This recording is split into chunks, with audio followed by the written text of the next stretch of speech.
CSS layouts कभी कभी सिरदर्द बन जाते हैं ना। अगर ऐसा लगता है तो यकीन मानिए ये सिर्फ आपके साथ नहीं होता।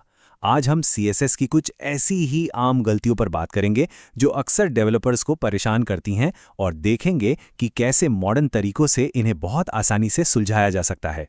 देखिए, कई डेवलपर्स खुद को ऐसे लेआउट से जूझते हुए पाते हैं जो बस अपनी जगह पर टिकते ही नहीं।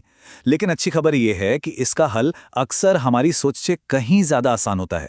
असल में ज्यादातर दिक्कतें कुछ पुरानी आदतों की वजह से ही आती हैं।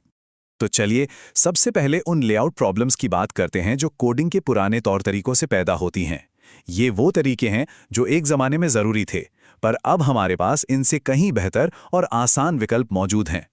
एक बहुत ही आम गलती है एब्सोल्यूट पोजीशनिंग का हद से ज्यादा इस्तेमाल। ये एलिमेंट्स को एक तरह से उनके पेरेंट कंटेनर से आजाद कर देता है। नतीजा, एक ऐसा कुंज्ड लेआउट जो अलग अलग स्क्रीन साइज पर बहुत आसानी से बिखर जाता है। तो यहाँ सबसे जरूरी बात क्या है?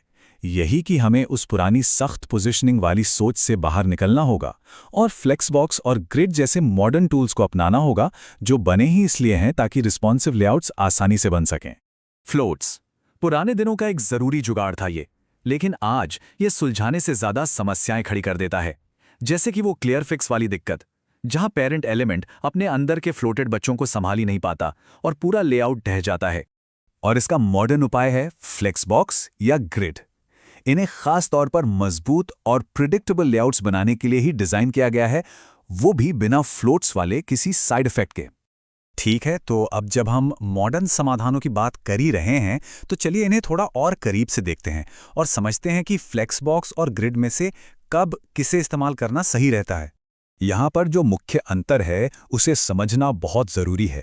देखिए, फ्लेक्सबॉक्स एक डायमेंशनल लेआउट के लिए बेस्ट है, मतलब या तो एक रो में या एक कॉलम में, जबकि ग्रिड वो 2 डायमेंशनल लेआउट के लिए बना है जहां रो और कॉलम दोनों पर एक साथ कंट्रोल मिलता है।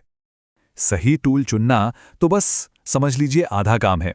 अब देखते हैं कि हम अपने सीएसएस को ज्यादा साफ सुथरा और भरोसेमंद कैसे बना सकते हैं ताकि लेआउट हमेशा वैसा ही दिखे जैसा हम चाहते हैं।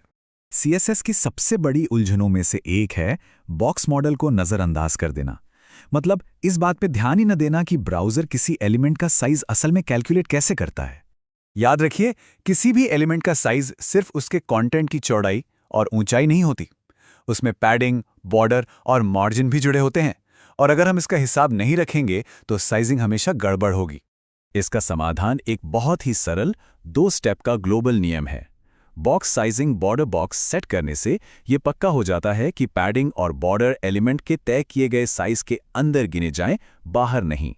इससे लेआउट कहीं ज्यादा प्रिडिक्टेबल हो जाता है। सोचिए, हर ब्राउजर अपनी डिफ़ॉल्ट स्टाइल के साथ आता है, जैसे बॉडी पर थोड़ा मार्जिन या हेडिंग्स का अलग अलग साइज। और यही छोटी छोटी चीजें मिलकर हमारे डिजाइन में इनकंसिस्टेंसीज पैदा कर देती हैं। सीएसएस रीसेट या नॉर्मलाइज स्टाइल शीट का इस्तेमाल इन सारे अंतरों को खत्म कर देता है। ये हर प्रोजेक्ट को एक जैसी भरोसेमंद शुरुआत देता है, चाहे उसे किसी भी ब्राउजर में खोला जाए। एलिमेंट्स को स्टाइल करने के लिए आईडीज का इस्तेमाल करना ये एक ऐसी आदत है जो शुरू में तो आसान लगती है पर बाद में बहुत भारी पड़ती है। इसी से वो स्पेसिफिसिटी वॉर शुरू होती हैं, जहां स्टाइल्स को ओवरराइड करने के लिए और ज्यादा ताकतवर सिलेक्टर्स लिखने पड़ते हैं।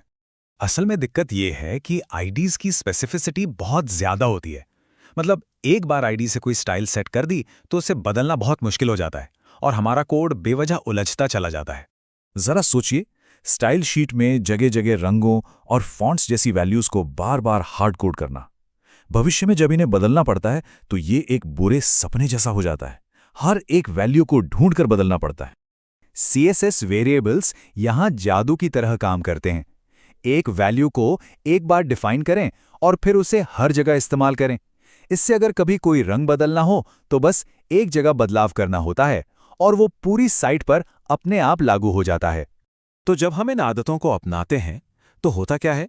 हमारा कोड न सिर्फ लिखने में आसान होता है, बल्कि उसे समय के साथ मैनेज करना और स्केल करना भी बेहद आसान हो जाता है। हम समस्याओं को सुलझाने में कम और नई चीजें बनाने में ज्यादा समय लगा पाते हैं। Section 4, bullet proofing. आखिर में चलिए उन गलतियों पर नजर डालते हैं जो एक डिजाइन को असल दुनिया में मजबूत और यूजर फ्रेंडली बनने से रोकती हैं। यहाँ से सबसे बड़ी सीख ये है कि हमेशा असल दुनिया के लिए डिजाइन और टेस्ट करें।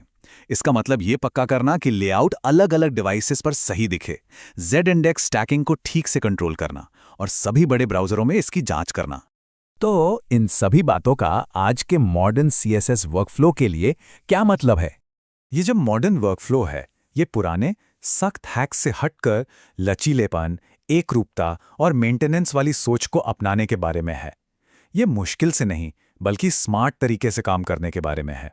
तो जब ये आम गलतियां रास्ते में नहीं आएंगी, तो टूटी हुई चीजों को ठीक करने में कम और कुछ नया और कमाल का बनाने में ज्यादा समय लगेगा।